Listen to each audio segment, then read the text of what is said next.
COVID-19 pandemic has impacted many sectors. One of them is tourism.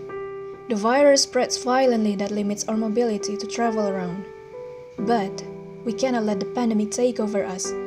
This is the moment where we need to get back up and revive the tourism sector. Then how can we restart it? I am Rizkia and this is my video essay for Fite 2021.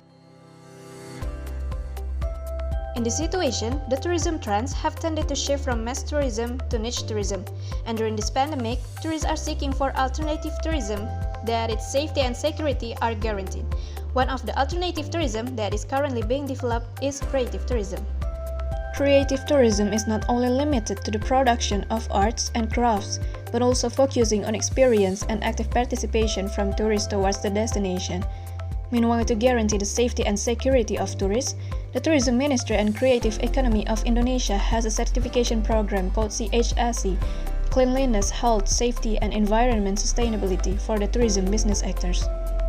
Alternative tourism such as creative tourism, which is supported by the presence of CHSE facilities, will certainly support the reopening of Indonesia's tourism. One of the destinations that we can explore for its creative tourism is Gunungmasigit Village in Bandung Barat district. So let's check them out.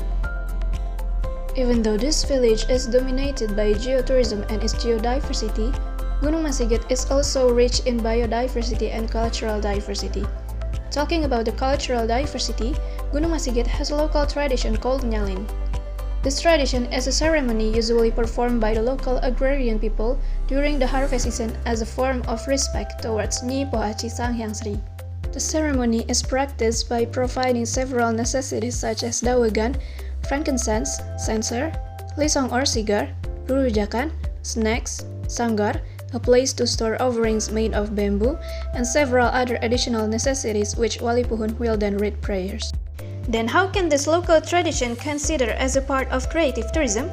Nyalin as a local tradition has the authenticity and the value of local wisdom where the tourists can obtain new knowledge and skills through the learning process from it.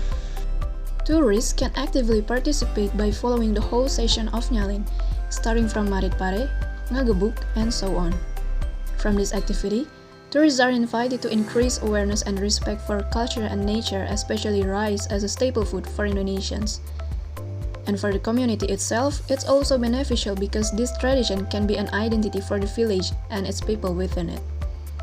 Another good thing about the presence of Nyalin tradition in Gunungmasigit Village is that the Pok Darwis tourism activist group is empowering the female farmers as the main actors. The method used to harvest the rice is also done traditionally. The empowerment of female groups, maintenance of local wisdom, and responsible use of resources will certainly support the achievement of sustainable development goals.